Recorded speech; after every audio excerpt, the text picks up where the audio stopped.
Il governo Schifani ha approvato il disegno di legge di stabilità regionale del valore di 900 milioni di euro su un bilancio totale di 16,5 miliardi, presentato in conferenza stampa ieri a Palazzo Dorlean dal presidente della regione Renato Schifani e dall'assessore all'economia Marco Falcone. Il testo consta di 40 articoli e si concentra sul rafforzamento finanziario, incentivi alle imprese per l'assunzione, aumento delle risorse per i comuni, fondi per il rinnovo del contratto dei dipendenti regionali, stabilizzazione del precariato storico, oltre che a investimenti nei servizi essenziali e al contrasto per gli incendi. Il disegno di legge prevede anche un accantonamento prudenziale di 900 milioni di euro sul triennio in attesa del recepimento della riforma dell'accordo tra lo Stato e la Regione sul ripiano decennale del disavanzo. Il testo sarà ora esaminato dall'Assemblea regionale siciliana. Schifani ha sottolineato come la manovra si è basata esclusivamente su fondi regionali per evitare eventuali contestazioni e ha mirato a rilanciare l'economia e lo sviluppo dell'isola. I punti salienti includono il potenziamento degli equilibri della finanza pubblica, incentivi alle aziende per l'assunzione dei dipendenti, l'aumento delle risorse per i settori cruciali come la prevenzione degli incendi, l'istruzione, la cultura e il sostegno alle autonomie locali.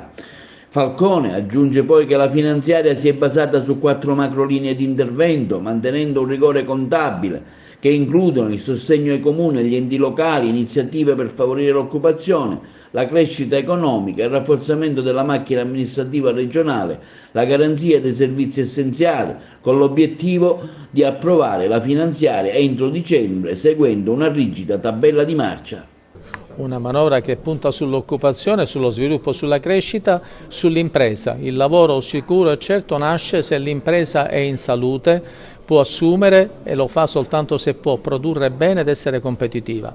Questo è il nostro sforzo, lo sforzo anche di una grande attenzione agli enti locali, un'attenzione a tutti i collegamenti delle isole, al sociale, alla scuola. È una manovra che parla, ha un significato, ha una sua anima. Verificheremo le critiche, ne parleremo, però devo dire che stiamo facendo un grande lavoro e sono estremamente soddisfatto.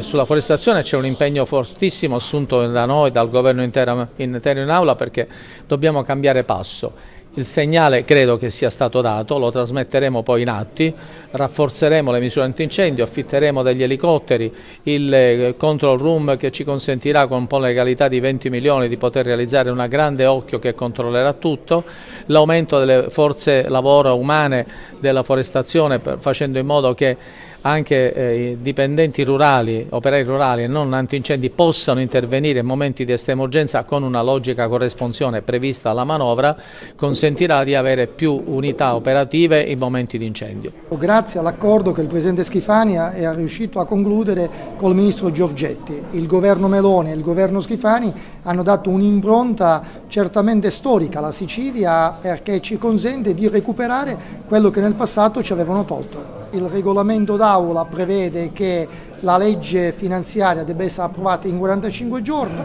il governo Schifani domani trasmetterà all'Assemblea regionale questi strumenti finanziari. Vorrei ricordare che abbiamo già trasmesso il DDL di bilancio, trasmetteremo anche il DDL di stabilità e con un confronto con tutte le forze politiche siamo molto fiduciosi.